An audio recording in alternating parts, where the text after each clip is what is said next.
What is happening, everybody? Welcome into Locked on SEC. On today's show, the SEC falls to 1-5 in bowl games this season. Tennessee with a bogus call in overtime that cost them the Music City Bowl to Purdue. South Carolina, they roll over North Carolina in the Duke's Mayo Bowl for the SEC's lone win. We'll discuss both of those. And Chris Marler from the Saturday Down South website and College Football Uncensored Podcast will join us to preview the two semifinal games later today. Locked on SEC starts right now.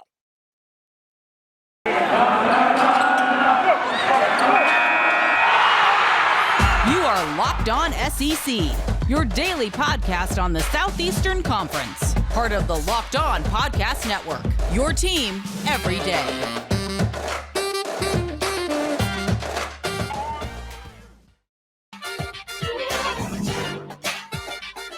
And what's happening, everybody? Welcome into Locked on SEC. It's great to have you guys along. Of course, today's show is brought to you by NetSuite.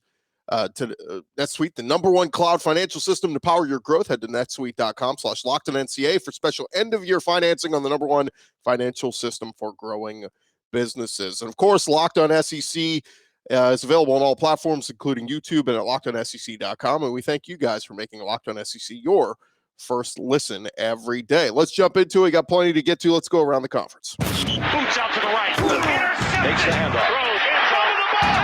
What a catch. Around the conference. And we start in Nashville as the Tennessee Volunteers and the Purdue Boilermakers went into overtime Thursday in the Music City Bowl, and it was a wild finish. The Boilermakers end up winning with a field goal in overtime, 48-45. However, the officials had a controversial call that went against Tennessee in the first overtime possession. Running back Jalen Wright was ruled by the officials that his forward progress had stopped before he extended his arm with the football crossing the goal line. Upon further review, his knee did not touch, but the officials basically said that the whistle, which was not blown until he crossed the end zone, that the whistle was irrelevant, as the official on the side ruled that forward progress had been stopped. That was on a fourth down play. The Vols elected to go for it rather than kick a field goal. They were inside the 2-yard line, so you get the call to go for it if you're Tennessee. But, man, brutal call by the refs. Typically, you let it play out instead of just blowing it dead. Granted, it looked like he was tackled initially in real time, but no knee touched. He extended the arm, crossed the goal line, but the ref said forward progress was stopped. The whistle, of course, that came after the running back crossed the goal line, didn't matter.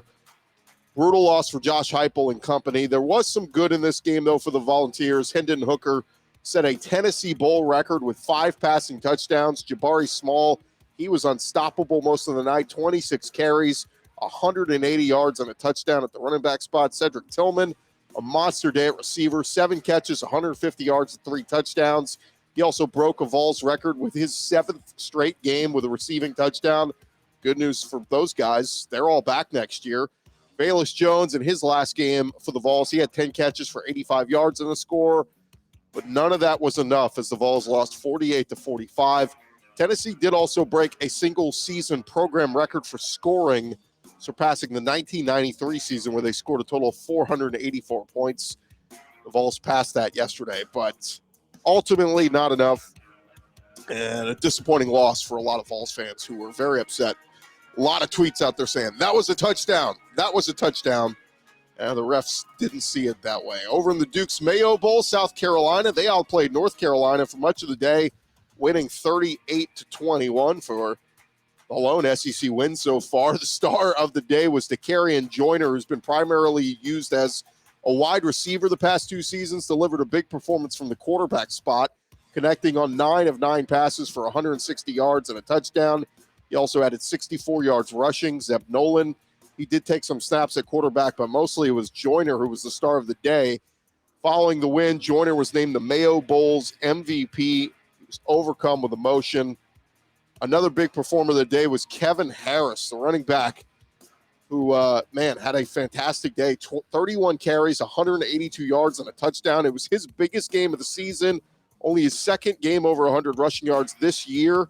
Remember, he led the SEC in rushing a year ago, but was hampered with injury for much of this season. But, man, he finally looks healthy.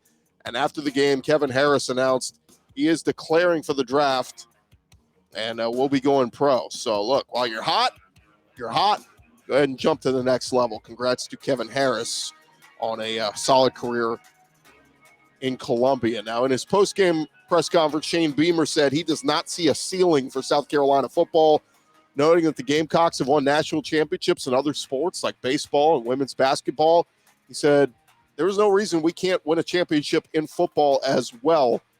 Remember, Spencer Rattler coming in from Oklahoma, going to improve that offense next year, give them more dynamic playmaking abilities with that passing game. And then, of course, Shane Beamer winning the Duke's Mayo Bowl was doused in 4.5 gallons of Duke's mayonnaise. If you haven't seen the video, go check it out. It was great. So there you have it. Let's see if the SEC can get a couple more bowl wins today with Alabama and Georgia later on today. A few other SEC notes real quick. Auburn edge rusher Derek Hall announced on social media he will return for his senior season. He had 52 tackles, including 12.5 of them for a loss this season. So that's a big get for Auburn and Brian Harsin and company with Derek Hall coming back next year. And good news for the Aggies. The National Quarterback Club named their quarterback signee, Connor Weigman, as the National High School Quarterback of the Year. So pretty good spot for the Aggies when it comes to quarterbacks. You're going to get Haynes King back. You're going to bring in Max Johnson as a transfer from LSU. And you sign one of the best quarterback signees in Connor Weigman, named the National High School Quarterback of the Year. So Jimbo Fisher going to have some good pieces at the quarterback spot heading into next season. Thanks again for making Locked On SEC your first listen every day. And just a reminder, we're going to drop a bonus episode a little bit later today with our buddy Dan Matthews from 680 The Fan in Atlanta. We'll talk all about the Georgia Bulldogs with him. But coming up next, we are going to talk with our buddy Chris Marler, host of the College Football Uncensored Podcast. That is coming your way right after this. This is it, guys. The putt to win the tournament. If you sink it, the championship is yours. But on your backswing, your hat falls over your eyes. Is this how you're running your business? Poor visibility because you're still relying on spreadsheets and outdated finance software. If you want to see the full picture, you need to upgrade to NetSuite by Oracle. NetSuite is the #1 cloud financial system to power your growth. If you're a business owner, I'm telling you, this is going to help make everything so much easier for you. 93% of businesses surveyed increase their visibility and control after they upgraded to NetSuite. They give you control of your financials, inventory, HR, planning, budgeting. It is so easy, and it's everything you need to grow your business all in one place. Over 28,000 businesses already use NetSuite, and for the new year, NetSuite has a new financing program for those ready to upgrade at netsuite.com/locked. Head to netsuite.com/locked for this special one-of-a-kind financing offer on the #1 financial system for growing businesses, netsuite.com/locked.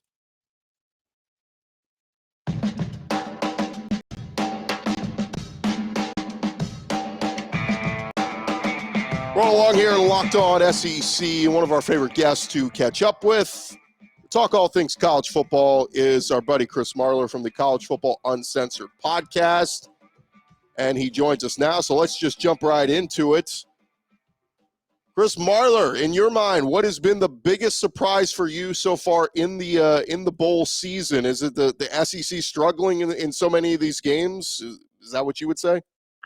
I think that would be the biggest surprise. But at the same time, if you look at some of those matchups, and you know, I'm probably a little bit biased and more focused on that just because the nature of my job, and we are an SEC football website. But like, you look at the first 3 games, right? Like the Texas Tech Mississippi State game aside, that Army-Mizzou game was not a great matchup for Mizzou in terms of their rush defense versus like what Army does.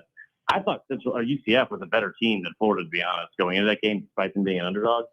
And Auburn getting a draw against a number 20 ranked team in the country that just played Cincinnati close for the first 30 minutes of that game in the Birmingham Bowl was also a tough sled. But I'm not going to make too many excuses for them. But 0-4 is a tough look to that conference. Where do you come down on the bowl opt-outs? Because I know this started a couple years ago, is getting more trendy. And look, when it was Leonard Fournette and Christian McCaffrey, we didn't like it, but I understood it, right? Like both those guys were going to be top 10 picks or top 5 picks. I get it if you're top 5, top 10 and you opt out.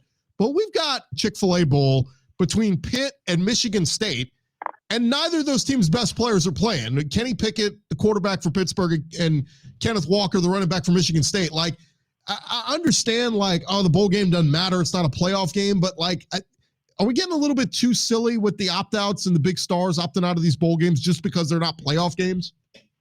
No, I think it's one of those things where it's going to get worse and fans are going to hate it, right? Because all you've heard over the past couple years now is none of these games matter except for the playoff, right? And we have too many bowl games in the first place. I, for one, partially because it's my job. If you have a corporate job and you're not able to sit at home on a Tuesday afternoon and watch Central Michigan play Toledo, or like at 11 a.m., I hate it for you because I love it. I wish they had even more bowls.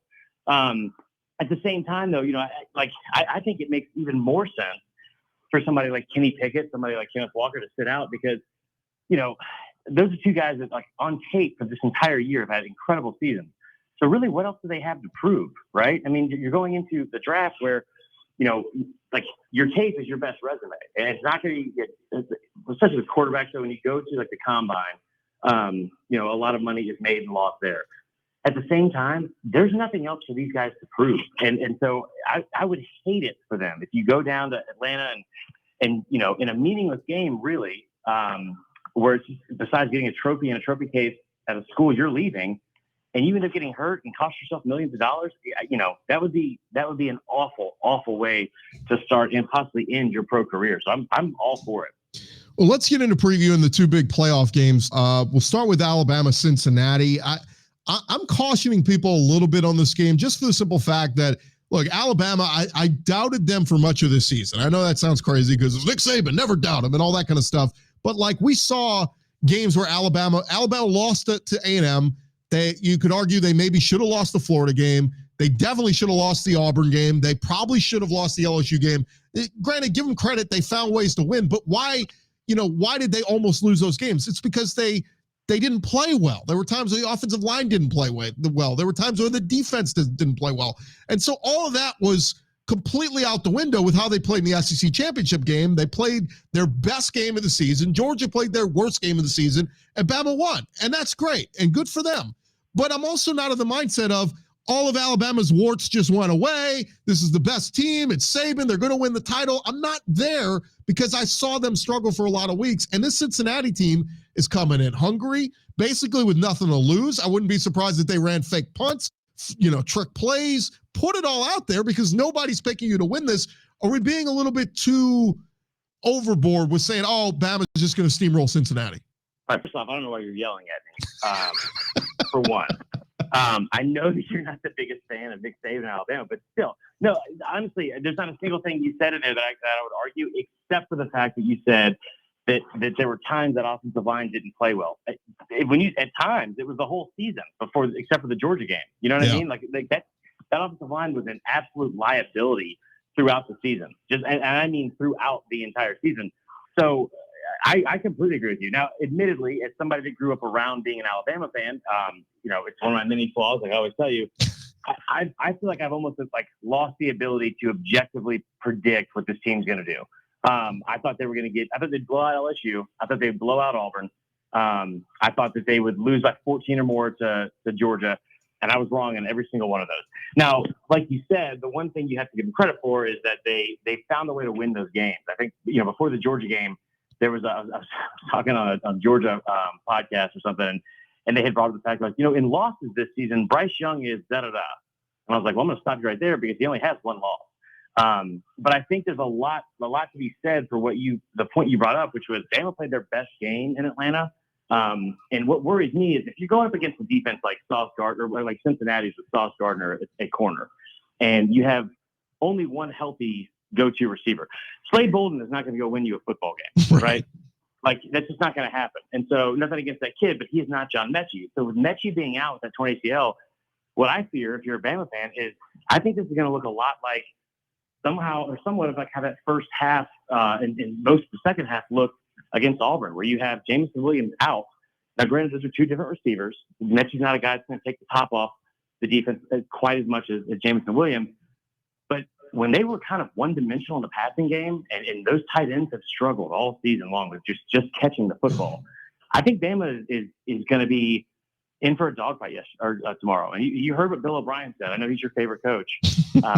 Bill O'Brien saying it's going to take the best game we've played all year to win this game. I don't think that was coach speak. I think that was real. And you've seen an extra level of focus this week. I think it's for good reason. That Cincinnati team can be dangerous. Yeah, and this Cincinnati team, I mean, Desmond Ridder, a quarterback, has been battle tested. I mean, this is a team just 11 and a half months ago took Georgia down to the wire in the Chick-fil-A Bowl. I don't think we should just be discounting them. They got two really good corners. Like, I think we need to separate it's a group of five and they don't even deserve to be in here. We need to stop with that narrative because Cincinnati, I think, does deserve to be on the field.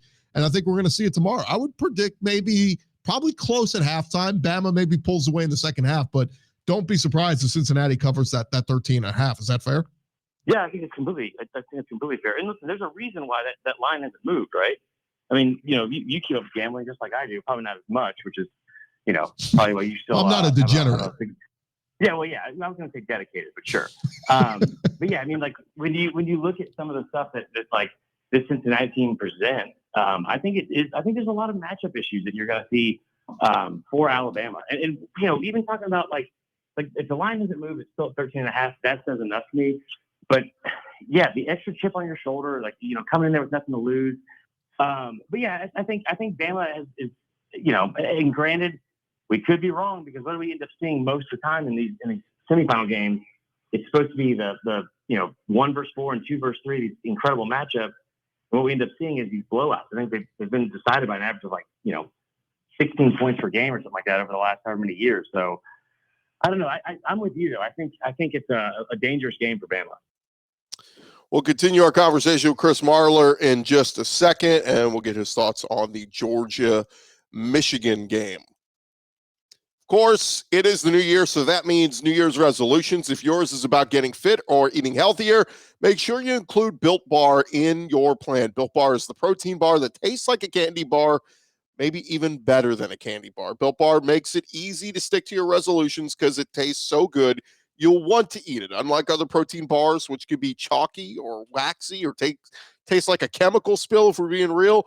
If you want to eat healthy, but it gets so boring, you'll want to reach for a Built Bar. By week 3, you might be thinking, look, I can't enjoy all the good foods that I want. Built Bars are covered in 100% chocolate.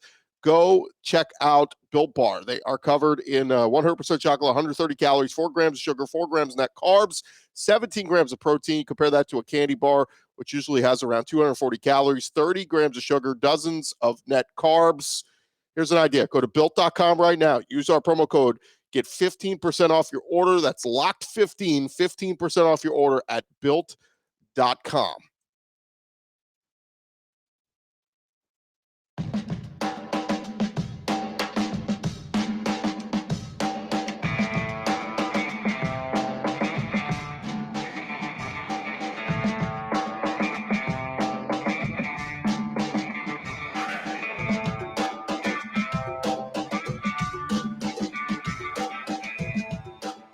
All right, let's touch on the other one. Georgia, Michigan in the nightcap in the Orange Bowl down in Miami. I keep saying, this is a show-me game for Georgia. Show me how you respond. You play your butt off all year. You were dominant defensively, gave up a touchdown a game, and then got your ass completely exposed and beat in the game against Bama in the SEC title game. How do you respond to getting punched in the mouth? Do you respond and show everybody you're a true contender? Or do you completely wilt back and say, nah, we weren't that good to begin with? And Michigan is certainly a team that's capable enough of beating Georgia. But, I mean, everything I keep looking at, I think this is a close one right down to the wire. Is that how you see it playing out? No, honestly, I think this is like you said, I think it's a show-me game for Georgia. I think that's a team that, I live in this state. I've grown up around Georgia fans, so I can tell you firsthand, there's not a better fan base that is there's not a fan base that's better at coming up with excuses after a loss than Georgia. And we've seen it full-fledged, this time around. The whole, I heard the defensive line caught the flu before the Bama game, which is astounding because they had just got the flu 3 weeks prior to Tennessee, which statistically speaking is tough to contract it twice in that short of time span. That being said, I think Kirby has a lot to prove here. And I think Michigan is a good football team that we're not giving nearly enough credit because the fact that, it's this confirmation bias of things we've seen in years past, which makes no sense and has no weight on how we should be, looking at this team this year. That being said, I just don't think they match up well enough against this defense or this team to where they're going to be able to, do things. Like the only team that's really given Georgia trouble all year was Bama. And it just so happened to be a 17-point loss. But Michigan doesn't have those kind of athletes everywhere. Michigan definitely doesn't have that kind of offensive style where they're going to throw the ball deep a lot and try to stretch you out. I think Georgia wins this one going away. I think it's like a 33-10 type deal. And they just try to prove a point. So you think we end up with a rematch, Kirby versus Saban part 6 or whatever? I'm going to say Cincy and Georgia actually go to the national championship just because the way this year has gone, it makes so much sense. Like just for me personally, and also the way this football season's gone, it makes so much sense for it to end on the very last day of the year in complete and total chaos. Well, you would certainly get the whole group of 5 people out there stumping for, see, Cincinnati, they just needed their chance. And now we should let this team in and this school in and that school in. So I don't know. I've heard it argued both ways. Some people said that would help the argument for playoff expansion. Some people would say it would hurt playoff expansion because it would go, no, we got it right this year. So I don't know. We'll see how it plays out. Chris Marler, host of the College Football Uncensored Podcast. You guys have a special edition previewing all these playoff games? No, Tyler's he's got COVID, so we have not done a special edition yet.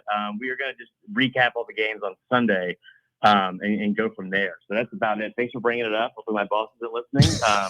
We were not trying to slack on anything. We just, one of us is sick, and so we'll have to go from there. We'll pick up the pieces next week. Well, who doesn't have COVID at this point, brother? Everybody's got it. Real, man. It's crazy. It's everywhere. Yeah, it's we're learning to live with it, right? That's what we're learning to do now. Chris Marler, College Football Uncensored and SaturdayDownSouth.com. Marler, appreciate the time, man. Of course, man. We'll talk to you soon. All right, there you have it. That is Chris Marler getting you set for today's games, Alabama and Georgia. Will they both be victorious? Will they both have a rematch in the national championship game? We will see. I'm Chris Gordy. Thank you guys so much for making Locked on SEC your first listen every day. And go make your second listen. Check out the Locked on Bets podcast with your boy Q and Lee Sterling, giving all the picks you need before you head on over to BetOnline.ag and make your bets. Keep an eye out for a bonus episode dropping later today with our buddy Dan Matthews of 680 The Fan in Atlanta. We'll get the full-on Georgia perspective. So ahead of tonight's matchup with Georgia and Michigan, we'll dive a little bit deeper into this one with Dan Matthews. Be sure to check that out. I'm Chris Gordy. Talk to you guys following the weekend with recapping all the action of all the SEC bowl games.